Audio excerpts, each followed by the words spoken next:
फवाद चौधरी कहते हैं कि नवाज शरीफ का सिस्टम में बड़ा किरदार है। अब देखना है कि वो किरदार अदा करना भी चाहते हैं या नहीं। पाकिस्तान तहरीक इंसाफ को केपी में मौलाना फजल रहमान को हुकूमत में शामिल होने की दावत देनी चाहिए। Programme tonight with Samar Abbas में गुफ्तगू करते हुए फवाद चौधरी का कहना था कि अगर अली अमीन को वज़ीर आला रहना है तो उन्हें मौलाना से इख्तिलाफात दूर करना होंगे। बानी पीटीआई की रिहाई के लिए मौलाना का साथ होना बहुत ज़रूरी है।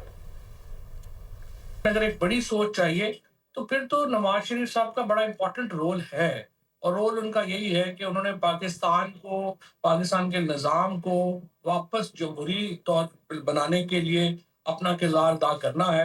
अब करना ना करना तो जाहिर है उनकी अपनी मर्जी। ये जो 5 लोगों ने जो बात कही है, ये एक बहुत ही अहम, मैं समझता हूँ कि पहली दफा जो एक कैद लीडरशिप है, जिनको 2 ढाई साल हो गए हैं, उनकी तरफ से जो पार्टी की पॉलिसी है उसके ऊपर खुला अदम एतमाद का इजहार आया है। पीटीआई में अगर थोड़ी सी भी पॉलिटिकल मेच्योरिटी हो, वो मौलाना फजल रहमान साहब को अप्रोच करें और उनकी मर्जी से जो अगली हुकूमत है वो बनाए। अली अमीन को भी रखना है तो मौलाना से अपने ताल्लुकात ठीक कर लें।